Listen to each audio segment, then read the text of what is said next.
Hello everyone and welcome back to my channel Edmond Mindaros, and for today's quick tutorial, and I'm going to show you guys on how to resolve if you're coming across an issue with Node.js, having an issue with your system file path and it reads is not recognized as an internal or external command, operable program, or batch file.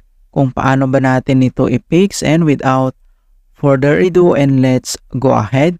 So the first things we will do is to make sure Node.js is installed on your computer.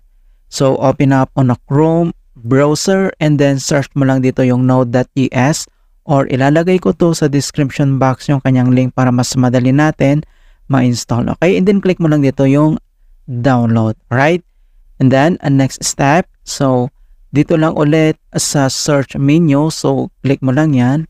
And dito lang sa search for apps, and then kailangan mo lang i-type dito yung Node.js. And next step, so makikita mo na dito yung Node.js na na-install natin. And then select mo lang dito yung open file location. And madirect tayo dito sa kanyang open file location settings. Alright, so it remains mo lang siya na naka-open. And next step, so dito lang ulit sa search menu and dito sa search for apps, so kailangan mo lang i-type dito yung view advanced system, right? So i-type mo lang dito yung view advanced system settings and then open mo lang siya. And then pop-up itong system properties.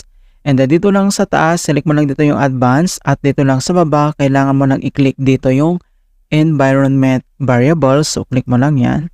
And pop up itong environment variable settings.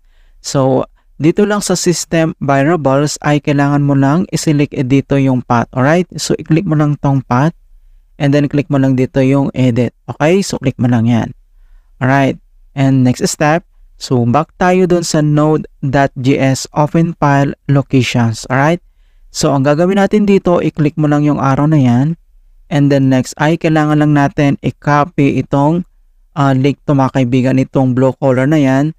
So pwede mong gamitin yung keyboard shortcut na Ctrl+C. Ayan. And then next step, so back lang tayo dito sa edit environment variable.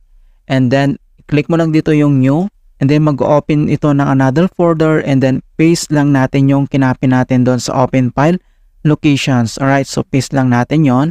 And then click mo lang dito yung OK. I-click mo lang dito yung OK. And then click mo lang dito yung OK. Alright, so after dito, and then dito lang sa start menu, at kailangan mo lang mag-restart. Okay, click mo lang yan.